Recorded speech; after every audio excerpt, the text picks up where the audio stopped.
Alors, dans la suite du cours, on a un chapitre sur les composés ioniques. Alors, comme leur nom l'indique, un composé ionique est un composé qui contient des liaisons dont la différence d'électronégativité va être plus grande que 1,7, donc des liaisons qui seront ioniques.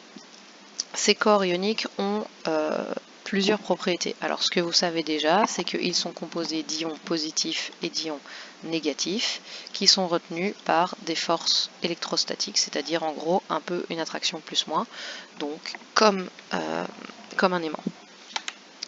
Ces composés, donc dans les conditions standards, donc en gros température ambiante, pression normale, vont se présenter à l'état solide. Donc c'est à solide et à l'état solide, on appelle ça des cristaux ioniques. Pourquoi? Parce que leur configuration va être régulière et structurée de façon, toujours de la même façon par rapport au cristal dont on parle, et ils vont s'empiler donc de façon régulière et logique. Exemple, si on prend, non, si l'exemple est la page après, donc on va le faire après. Donc c'est des cristaux donc, qui sont empilés de façon régulière. Alors, oui, les cristaux ioniques sont cassants. C'est mis, je ne sais plus où. Voilà, cassant. Donc, c'est dur, mais c'est cassant. Pourquoi est-ce qu'ils sont cassants? Alors, parce que si vous regardez et que vous imaginez que j'ai un cristal de NaCl, parce que c'est celui qui est pris dans le chapitre, j'ai donc tous les petits plus sont des Na, tous les petits moins sont des Cl. Ok? Ils sont empilés. Donc dans un cristal de sel, j'ai forcément tout plein de Na et tout plein de Cl, j'en ai pas qu'un seul. Donc ils sont empilés comme ça. Et même chose comme ça. Ça veut dire qu'au moment où vous frottez et où vous exercez une pression sur ce cristal d'un côté ou de l'autre, microscopiquement, les molécules ou les ions vont se décaler d'un cran. Et à partir du moment où ils se décalent d'un cran, eh bien en fait, les deux pans de votre cristal vont se repousser parce que vous vous retrouvez avec des charges opposées l'une en face de l'autre.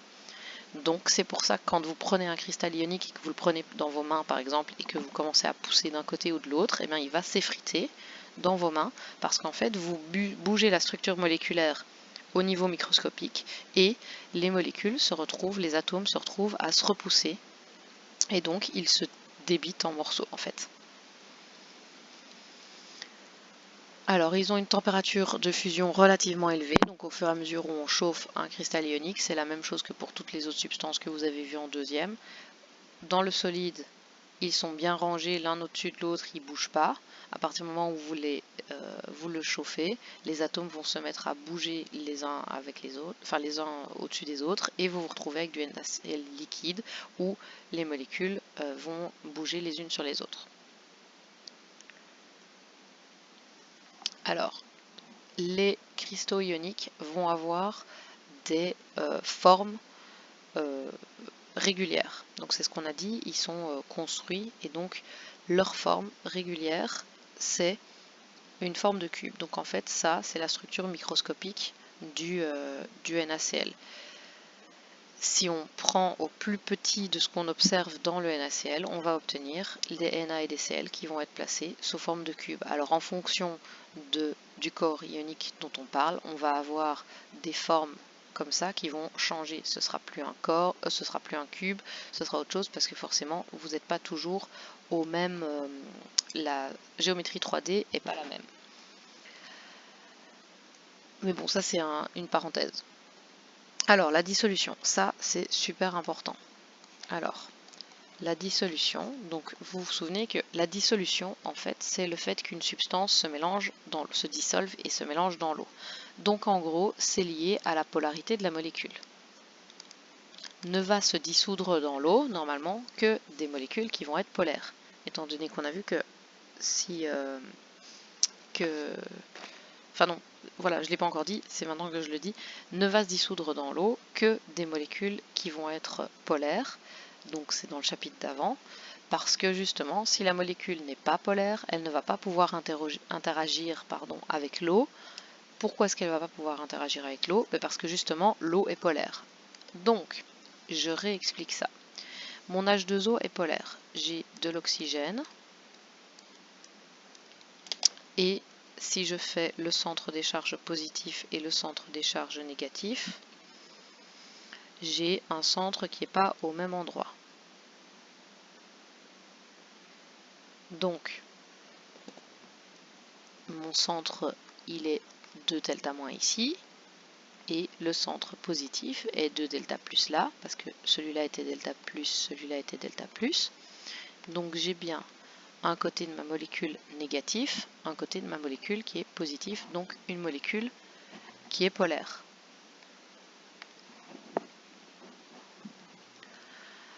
Si on mélange de l'eau avec une molécule qui est un composé ionique, l'eau, donc les oreilles de Mickey qui sont là, c'est la représentation spatiale de ma molécule d'eau. L'atome rouge, c'est l'atome d'oxygène qui est donc chargé de delta-. Les deux petits atomes blancs, les deux petites oreilles, c'est les atomes d'hydrogène qui sont chargés positivement. Qu'est-ce qui se passe quand je mélange du NaCl, donc ça c'est du sel de cuisine, avec de l'eau? Donc je place mon NaCl dans de l'eau. Eh bien, les molécules d'eau qui sont polaires, elles ont donc un côté plus, un côté moins. Elles vont s'orienter vers le NaCl en étant attirées par les charges du NaCl. Mais donc, quelles sont les charges qui sont attirées par qui? Les charges positives du Na vont attirer les charges négatives de l'eau, et inversement, la charge négative du Cl- va attirer les charges positives. Donc, au fur et à mesure, j'ai plein d'oxygène qui vont venir se mettre, et plein de molécules d'eau en fait, qui vont venir se placer autour du cristal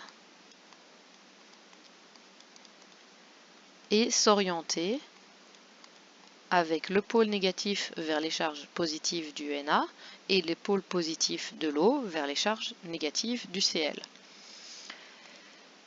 Ce qu'il faut savoir, c'est que mon cristal de sel, il tient ensemble à cause d'interactions que je vais dessiner ici en rouge. Donc des interactions plus-moins, c'est les forces électrostatiques qui tiennent mes Na et mes Cl ensemble.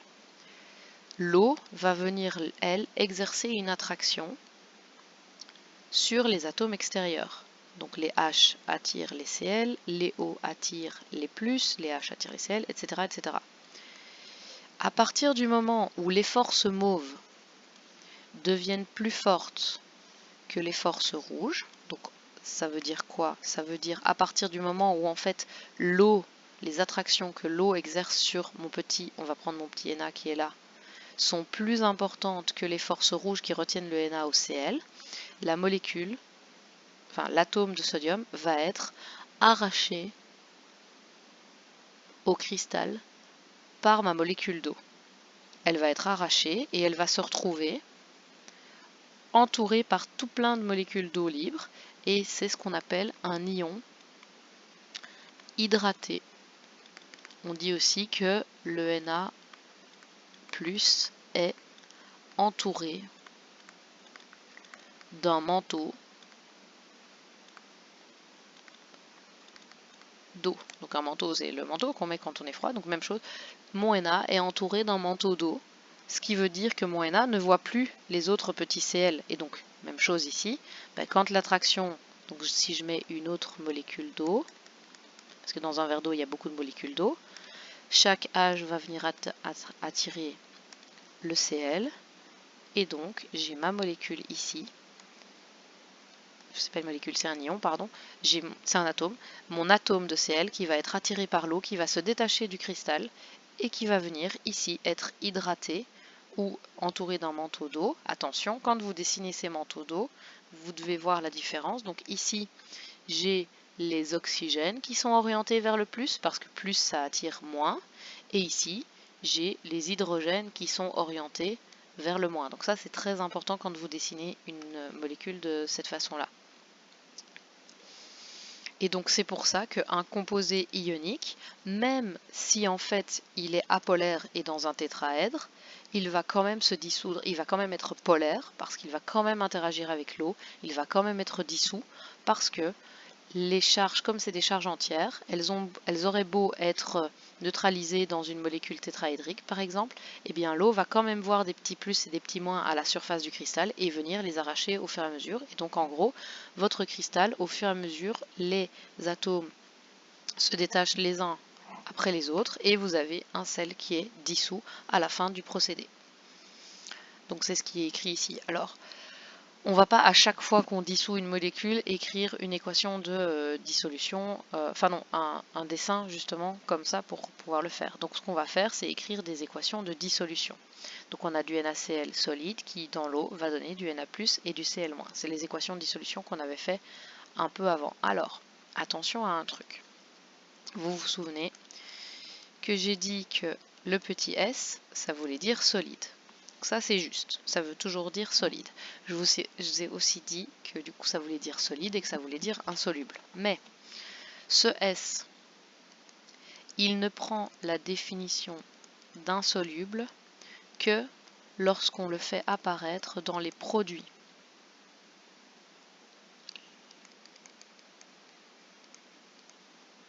Donc si j'ai un NaCl solide, ça ne veut pas dire que ce NaCl est insoluble. Ça veut dire que j'ai un NaCl, une substance qui est solide. Si je veux voir que devient ce NaCl, je regarde mes règles de solubilité. Le Na, règle numéro 1, c'est toujours soluble, donc je sais que ça va se dissoudre et que ça va être mis en solution, petit AQ, petit AQ. Si par contre, lors d'une réaction chimique, je fais apparaître, donc j'ai mes réactifs qui réagissent pour donner des produits, et que je fais apparaître un produit auquel cette fois je mets le petit s, là ça veut dire qu'il est solide, mais comme il est solide et il s'est formé dans de l'eau, parce que je vous rappelle que pour qu'une réaction ait lieu, en général on les fait toujours sous forme liquide, donc ce que je mélange c'est des substances qui sont liquides. Donc si ce S apparaît dans les produits, alors ça veut d'office dire qu'il est insoluble. Donc ça, c'était pas clair parce que j'ai pas introduit cette notion-là dans le chapitre des précipités, justement parce que il fallait d'abord que j'ai fait ici la dissolution et les molécules polaires, etc. Mais donc, je vous ai dit dans le chapitre des précipités que quand on avait un S, c'était d'office insoluble, etc. Et donc oui, c'est juste parce que tous les S qu'on a utilisés dans le chapitre des précipités étaient apparus du côté des produits. Et que donc si je fais apparaître un S du côté des produits, c'est que cette molécule s'est formée en milieu aqueux, donc dans de l'eau, et que donc par conséquent, si elle s'est quand même formée alors qu'elle était dans l'eau, c'est que la molécule qui s'est formée est insoluble. Donc je ne sais pas si c'est clair. Donc je répète, quand je fais mélanger des molécules ensemble, quand je mélange des molécules ensemble, je les mélange toujours à l'état aqueux. Ça veut dire quoi? Ça veut dire en solution. D'accord? Donc, mettre un petit S de ce côté-ci n'aurait pas de sens, étant donné que si je mélange des molécules solides, les réactions ont lieu très rarement en milieu solide, elles ont toujours lieu en milieu liquide. Pourquoi est-ce qu'elles ont lieu en milieu liquide? Je vous le rappelle, parce que je l'ai dit. Eh bien simplement parce que une fois qu'elles sont en milieu liquide, les atomes circulent, A, B, C, D, et si les atomes circulent, ils peuvent changer de partenaire. Alors que s'ils sont solides, ils ne circulent pas. Donc si j'ai AB plus CD en milieu solide, donc sans que je les ai dissous, ben AB il est très content avec A, il est très content avec B, il n'a pas de raison d'aller chercher D. Il n'y a que quand on les place en milieu liquide, parce qu'en milieu liquide, les molécules se déplacent, et donc, par hasard, le A va rencontrer le D et se dire « Oh bah tiens, avec toi, je peux aussi faire l'octet, donc pourquoi est-ce que je ne me mettrais pas avec toi ?» Donc, quand elles se rencontrent, et qu'il apparaît un produit qui est solide, alors ce produit est d'office insoluble.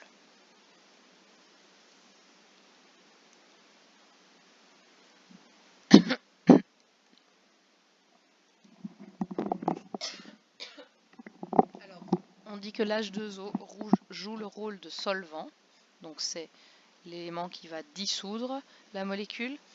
Le NaCl est solide au début et aqueux, ça veut dire qu'ils apparaissent en solution aqueuse c'est une solution qui est à base d'eau. Donc, les composés ioniques sont solubles dans les solvants polaires. Alors, solvant polaire, c'est l'eau.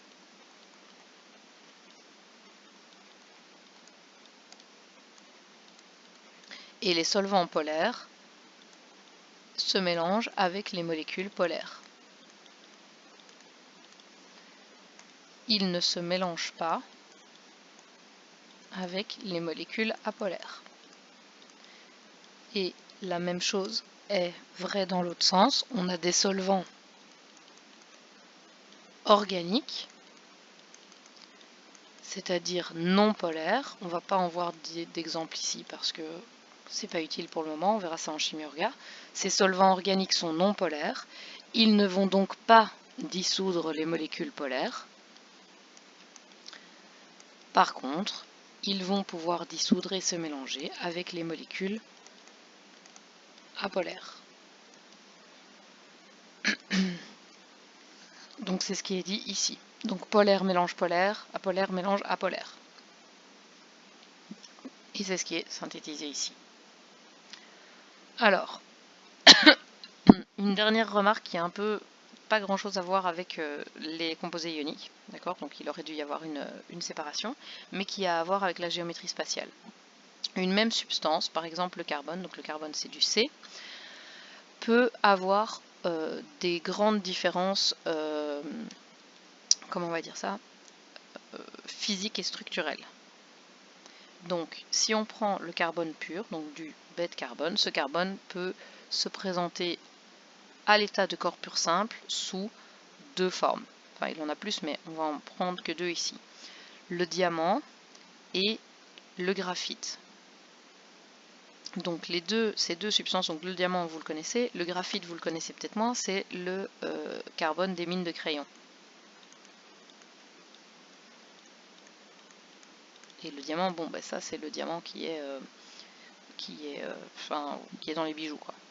Si vous regardez géométriquement ce qui se passe, eh bien dans le diamant, les carbones se mettent au centre ici à chaque fois, donc chaque fois ils font 4 liaisons et ils sont au centre d'une espèce de pyramide.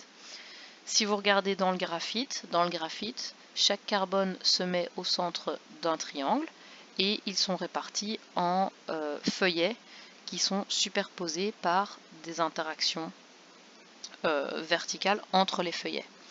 Alors si on regarde les différences de structure physique au niveau, le diamant en général il est transparent. Il peut avoir des inclusions ou des impuretés, mais le diamant en lui-même est transparent. Le graphite, il est clairement opaque et il est gris. Le diamant a beaucoup plus de valeur, alors que le graphite, il n'a pas spécialement de valeur. Alors, ça c'est les compos, on va dire les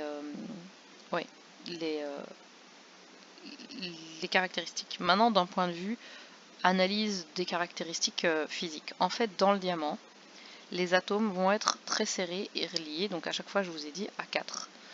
Donc les atomes sont serrés, ils sont plus serrés que dans le graphite. Et ils ont 4 voisins.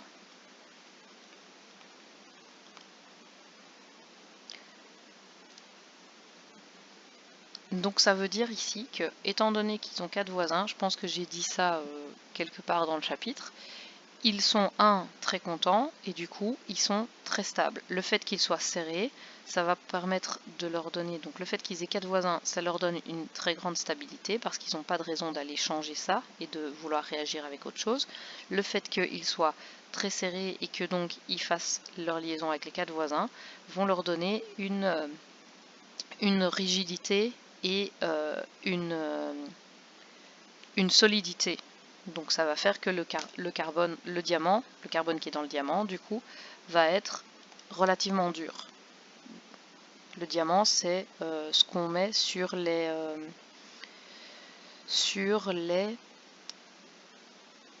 comment est-ce qu'on appelle ça? Les lames pour couper le carrelage, par exemple.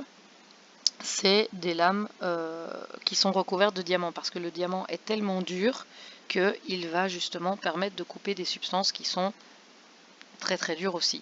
C'est une des substances qui est les plus dures au monde, le diamant. Alors, le graphite, cette fois, si vous regardez la structure, les atomes sont plus éloignés, donc ils vont tenir moins les uns aux autres. Et les atomes ne font pas du coup font pas leurs 4 liaisons.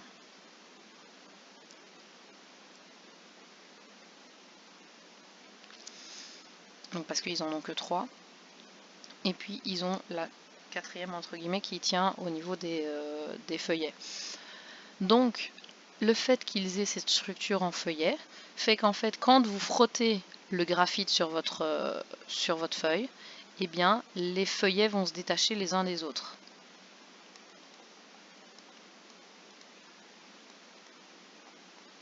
Et quand vous les détachez les uns des autres, c'est ça en fait qui laisse...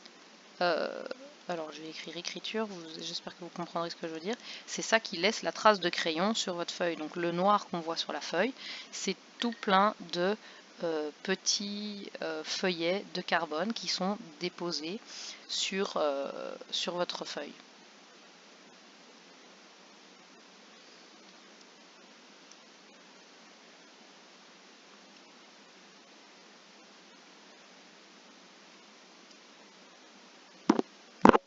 Donc, tout ça pour dire quoi? Tout ça pour dire que en fait, quand vous avez un atome ou un corps pur simple, du carbone, et bien ce carbone en fonction de la façon dont il s'est formé, la façon dont il est agencé, donc la structure 3D en gros, vous allez avoir des molécules qui seront très différentes les unes des autres. Donc en fait c'est de là où je voulais en venir.